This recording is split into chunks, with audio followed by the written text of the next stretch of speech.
How would you feel if you traveled to a professional gaming tournament only for your hands to explode by playing a party game made by Nintendo in order to win the grand prize of just $340? This is Aziz Al-Yami, better known as Hacks Money, and this is his broken hand. On May of 2014, after getting second at a big tournament, Wobo MLG, he'd celebrate with his friends when suddenly, after playing friendly games of Super Smash Bros, Hacks felt something that could be described as an explosion on his left hand. I felt an explosion. Yeah. I felt like literally an explosion in my hand. Yeah, that's the surgery that I had. That's the surgery, dude. Nobody ever thought that a game like Melee would cause such a horrific injury to someone that it eventually spawned drama that would change the course of history forever. Aziz wanted to revolutionize the way anyone could play Melee, so he took it upon himself and created a controller that eventually became a business. And when you have a business, you make enemies. And when you make enemies, they'll do anything to take you down. Since the very beginning of Hacks' Melee career, his absolute goal in life was to become the best Melee player in the world. But one character that stood out in particular to him was Captain Falcon. See, at just 12 years old, Hacks would begin his Melee career in the year of 2006. Aziz was something special in that he was a young prodigy because in just 2 years in the Melee scene, he'd somehow defeat one of Smash's greatest Ice Climbers players of all time, Chudat, which was ranked number 6 the year prior. But one thing that many people didn't know about Hacks was that he has a genius level of understanding games. Even when playing Melee at an already high level, Aziz dove and excelled in other games. Take for example, during the same year Aziz made his debut in the Melee scene, he managed to reach second place in the 12 and under nationals at the Pokemon Across America tournament, which in the end got a rare chance to take a picture with pro wrestling legend Hulk Hogan. And then in 2008, Hacks would go on to the quarterfinals in the 2008 World Championships for the Pokemon trading card game. And if that wasn't impressive enough, Aziz would have managed to become challenger in League of Legends, which placed him in the 0.03% best players in the North American region. And he even matched up with Tyler 1 at one point. Get out of here, bitch! Trash ass player! Get out of my face, pussy! Now coming back to Melee, in just a couple years after defeating Chudat, Aziz would eventually become the best Captain Falcon player in the world, and even discovered a new technique called the Hack Dash, which essentially gives Captain Falcon an invincibility when doing a get up from the ledge. But something was off. Hacks obviously knew that becoming a Melee professional was not easy. See, most players that play Melee suffer with some sort of hand or elbow issues since so many inputs are being pressed every single second. When we take a look at a player in the modern era, like Zane, you can see that he uses a pillow in tournaments, for which it acts as a soft surface for his elbows and wrists for comfort after long, intense hours of constant button pressing, along with the controller not being ergonomic for the hands, which we'll get back to later in this video. Now, one thing that stands out about Hacks is the way he perceives Melee. He thinks that in order to become the best player, one must pursue the art of perfection. But after several losses in countless brackets, one tragic day struck in 2013 when the Melee world found out that Hacks would no longer be meeting the fan favorite Captain Falcon. According to Hacks from an ESPN article from 2016, I felt that I had a lot of hidden skills I couldn't show with him. I knew it had to be Fox or Falco. Of course, I also switched because I wanted to win. The Melee community, of course, had a mix of positive and negative responses, ranging from sites like GameFAQs, Smashboards, and Reddit. One example shows a user saying, if this is true, I'm gonna die inside. Followed by another user saying, there's nothing wrong with switching characters, I'd be disappointed if he completely dropped Falcon. While others were talking about the news, Aziz, already having the pursuit of perfection in mind, stared at the character screen, contemplating on what will his new main be going forward. He knows that if he wants to reach the elite status in the Melee community, he would have to sell his soul for this very game. Upon taking 3 deep breaths, there was no other choice than to main none other than Melee's infamous best character, Fox McCloud. With this, Aziz spawned a meme in the Smash community simply called 20XX, where Melee would be in a post-apocalyptic era and that Fox would be the only viable character, along with having TAS level tech skill. See, around the time that Hacks picked up Fox, he was aiming to perfect every advanced technique, every situation, and every possible interaction in this game that it changed Hacks, because no more does he have to worry about using the 7th best character, because now, Aziz is using Fox, the best character in the game. And by using the best character, Hacks excelled in Punish Game like this. They disadvantage. Oh, and he's wow, stretching it even further. Light oh show my. over here. Oh, the multi-shine? Oh my, Hacks, Hacks, please, oh, Hacks, oh. please. Stop. Hacks. Even when using the infamous top tier, Hack still had these embarrassing moments, like the time Mango counterpicked Aziz's Fox using his old main, Captain Falcon, as a mind trick. Yeah. I got numbers on the... Yo, did he just walk up slowly and down smash? He did. He really did, though. This resulted in Hacks being furious. But none of this made Hacks more furious than when at a tournament, Wobo MLG, his goal? Get first place. When suddenly, of all players, Mango came out to take Hacks' goal. Surprisingly, Aziz managed to upset Mango in the winners finals. And that wasn't until Mango managed to make a quick losers run, defeating Hacks not once, but twice. Which got Hacks very angry. But little did he know that in just a couple hours, Aziz's life would change forever. After the tournament was over, he stayed the night at a community member's house, and they decided to play some friendly games. The night was going great when out of the blue, this happens. I ended up going home to the dude's house who I was staying at, and I took my anger out on this like random Jigglypuff. So it didn't go too well for this Jigs player, and I did the fastest wave shine in the history of this planet. I might have created 20XX with that wave shine. I did like shine, wave dash back, shine, but it was so frame perfect and I had bad form. I felt like literally an explosion in my hand. And we don't really know exactly what happened. We just know that the end result is basically like I obliterated the ball of my wrist. Like, I was in a cast for a month and I was like 20XX, dude. Although this was a devastating injury, Hack still wanted to compete for the love of the game.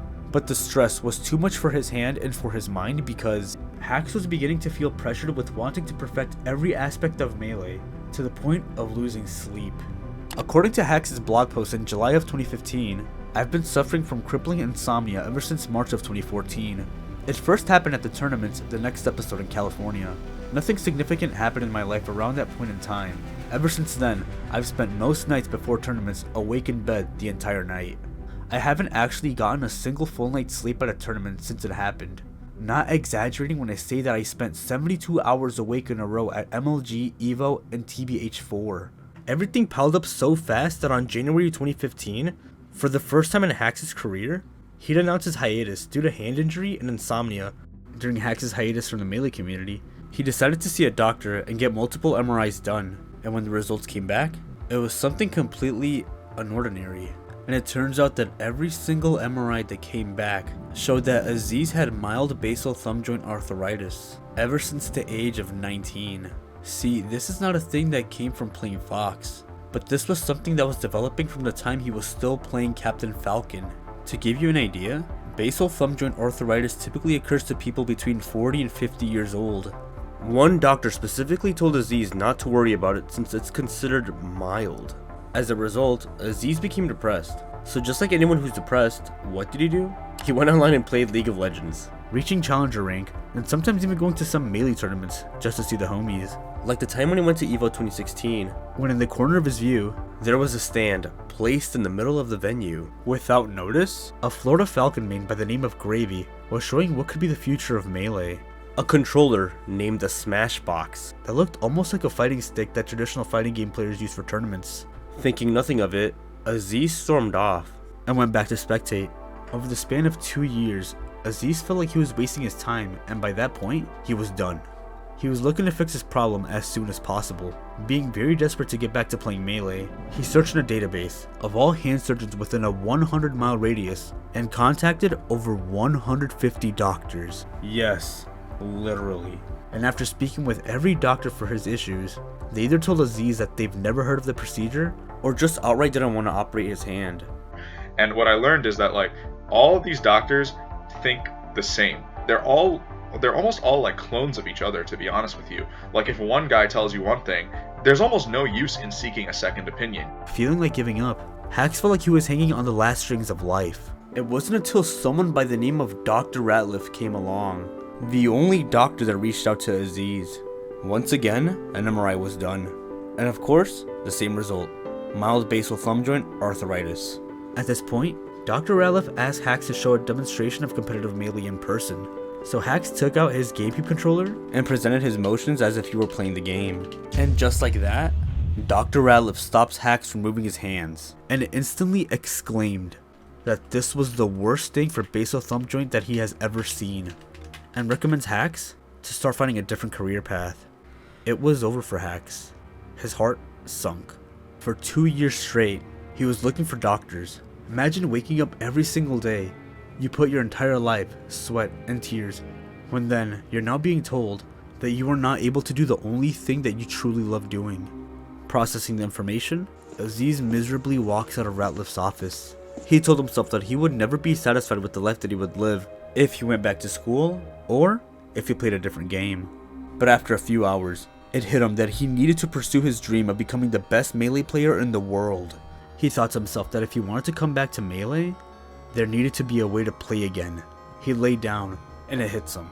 Gravy and the Smashbox at EVO 2016. In quick succession, Aziz contacts Gravy about his detrimental situation and receives the Smashbox within days.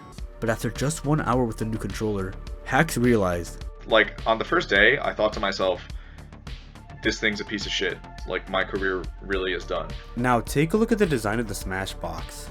If we imagine ourselves holding the controller and hitting hard text go like multi-shining with Fox using this motion, and comparing this to multi-shining with the Smashbox, take a look at this image of someone multi-shining on the Smashbox reveal video. This is an extremely unergonomic posture. The index finger has to bend at an almost 90-degree angle, which causes shock to be sent up and through the two knuckles of the index finger, causing strain within 5 to 10 minutes of repetition. See, Hacks wanted to revolutionize the Melee scene, but needed a multitude of changes to make this the perfect controller for him and for the entire Melee community. And that's what he set out to do.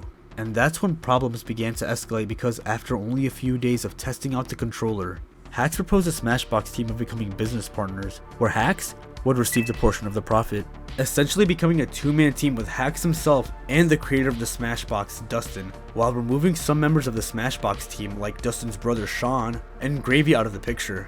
Along with this, Aziz pushed the idea that if he were to be part of the team, due to his celebrity status in the community, the Smashbox would have exposure by Hacks himself advertise the product, as well as creating the narrative that this controller is the controller that saved his Melee career. At the same time these issues were going on, a friend of Hacks, by the name of Cactuar, found a post on Reddit titled Icebox Prototype, where courtesy of Arham Siddiqui and James Taylor, the creators of this controller prototype, took inspiration from the Smashbox with having a box-style shape, but also having a different layout and adding extra features.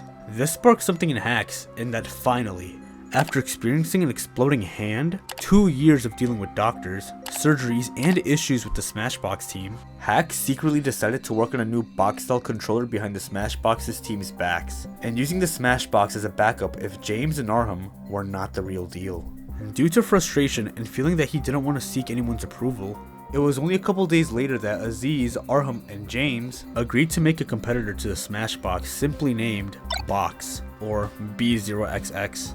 With wanting to create a perfectly designed controller for consumers and revolutionize how you could play Melee, this caused Hacks to release a video titled The Truth About the Smashbox that goes into detail about why he left the team, logistical issues, accusing the Smashbox team for being in it for the money, physical threats to Hacks, and even spying. Take for example, on March 2nd, 2017, at a tournament named the Smash Summit, a player would confess to Hacks that a certain person walks up to me on the first day and tells me that Gravy wants them to take pictures of the box as well as learn more about its functionality. I don't know if the pictures were ever actually taken, though I don't think they were. Take a look at these pictures. Now let's rotate them. This is the outdated box layout I revealed on January 19th. Take a look at the last layout I provided Gravy with on January 4th. So how did Gravy end up with a layout that looks exactly like the one I showed on January 19th at Frame Perfect 2? They would have tried to claim that it was theirs. Well, here's the layout, you frauds. But the drama still wasn't over, because one of the founders of the Smashbox team, Dustin, would make a video about the Smashbox versus Box drama that ultimately painted himself in a bad light. Were you gonna believe the 22-year-old kid, Hacks Money, who blew up his own wrists, ignored every single doctor that tried to help him, is still actively on everybody who's trying to help him? He's trying to take the Smashbox for himself, for his own ego, to literally become the Smashbox. This was ultimately received poorly by the Melee community, with comments such as, "This is actually insane. You added another 10 feet to your own grave with this video. So cringy. This is horrible PR. Honestly, I think that deleting this would be your best course of action. Not only could you damage your reputation, but also hinder the possibility of the Smashbox getting funded." Gravy would then come out with his own video, The Truth About the Box, which was actually miles better than Dustin's video, in that Gravy sounded more professional and prepared. But the damage done to themselves was too much, and the majority of the community leaned towards Hax's side. Other than the drama, Hax's next goal was to finally come back with making box controllers legal, which he ultimately succeeded by making a 150-page document that convinced the Melee community to legalize box controllers. From being a child prodigy as a Falcon player, to creating the biggest meme in the Smash community, overcoming retirement, revolutionizing how Melee could be played, to being mentioned in a Masahiro Sakurai video, the creator of the Smash series, about Aziz's injury. This man has done it all, except becoming #1 in Melee, which only 6 players have done since the game's release back in 2001. Hax is a figure in the Melee community who has been there since day one. Although there have been some questionable things said before that led to a ban, he has learned from his mistakes and will continue to pursue his dream at becoming the best Melee player in the world. Thank you for watching.